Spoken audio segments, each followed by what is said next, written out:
It's a real pleasure to introduce Andy Pierrotti. Andy's a former student of mine in senior semester. I'm sure some of you had him in class as well, and I know that you are just as proud as I am. Andy is an award-winning investigative reporter for WXIA in Atlanta. Atlanta is a top 10 market in the United States. He graduated 15 years ago in 2003. And during his time here, I remember a young man who was very dedicated and very focused. He landed a prestigious internship with the investigative unit at Fox in Atlanta, which is now his competition in Atlanta. And when many students were headed to Florida for spring break, Andy was headed to Charlotte for an investigative reporting conference. So yes, Andy is very dedicated. After graduating in 2003, Andy worked as a reporter in Charleston and Spartanburg, and during those years he would stop back many times during those years and he would work with our students. He would show them his stories. He would tell them, how he did what he did. He was really good at motivating them. And way back then we noticed, this guy's a pretty good teacher. So this year when we learned that we had the opportunity to bring an outside professional in for a week this semester to work with our seniors, we thought, it'd be great to bring Andy back. And sure enough, WXIA was kind enough to let him go for a week, and he worked with our students and he fired them up, and they all filed those Freedom of Information request forms out, and they got them going in, and now all that information is coming back in that they have to work with. And I think they're now really realizing how tough a job you have as an investigative reporter. It's not easy, but you did a fantastic job as a teacher working with those students. After working here in South Carolina, Andy worked at stations in Fort Myers, Florida, Austin, Texas, and then he joined the 11 Alive investigative team in Atlanta a few years ago. He has been recognized with awards from the George Foster Peabody Organization, the Lone Star Emmy chapter, and the Investigative Reporters and Editors Organization, and that is just to name a few. So Andy, welcome back again. It is an honor to present you with this award. Rick, thank you so much for the kind words. I really appreciate it. Dr. Andre Tanner, thank you too.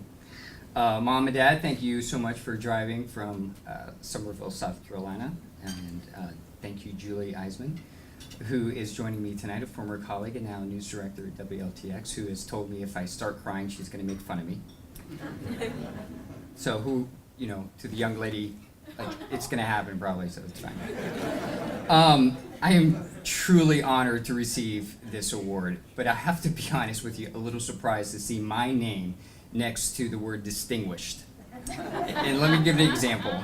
Clara, one of the organizers of this event, is she here? She has been fantastic, and over the past few months she's been emailing me just confirming who's coming and the details, and then last month she sent me an email and again just providing some more details, and this was my exact response to her email. Hi Clara, thanks for the update. Will alcohol be served at the event?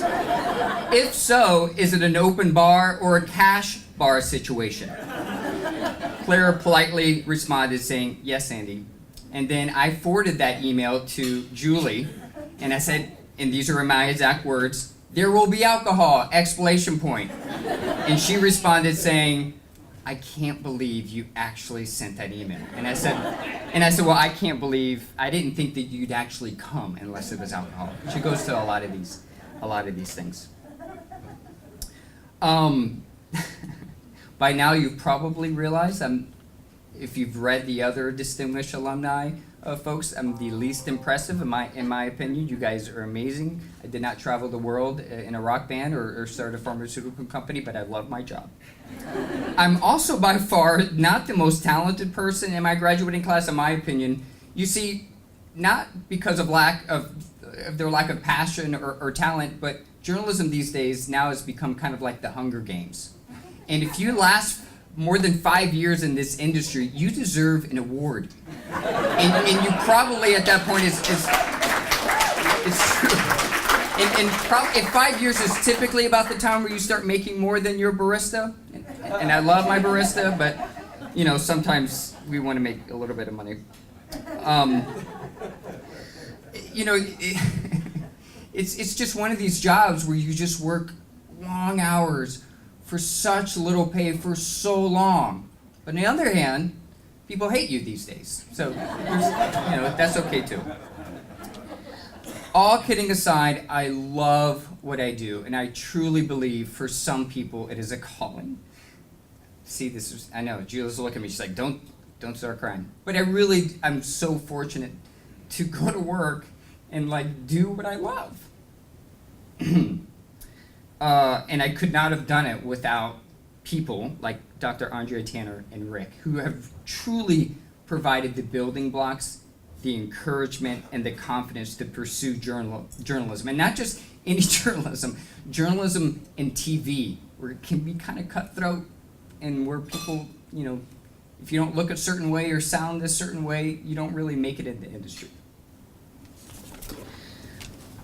So, and I'm super lucky because some of the educators in this room, like Rick and Dr. Tanner, they're here that I get to thank. And you had a hand in changing not just my life, but you've had a hand in every story that I've done. Let me give an example. Without USC School of Journalism, an orphan in Haiti and Guatemala would still be stuck in orphanages without me shedding light into a broken foreign adoption system a few years ago. Without USC School of Journalism, lawmakers in Texas would not have passed 2 state laws. One, better protect the nursing home residents that are being abused, and 2, increasing state funding by the millions of dollars in mental health care in Texas. Without USC School of Journalism, a young man would still be behind bars today if we didn't shed light into questionable sentencing by a judge. You see, what you do matters. And you all had a hand in some of those stories that I told. So much positive impact in the community because of what you guys do and what you have done for me.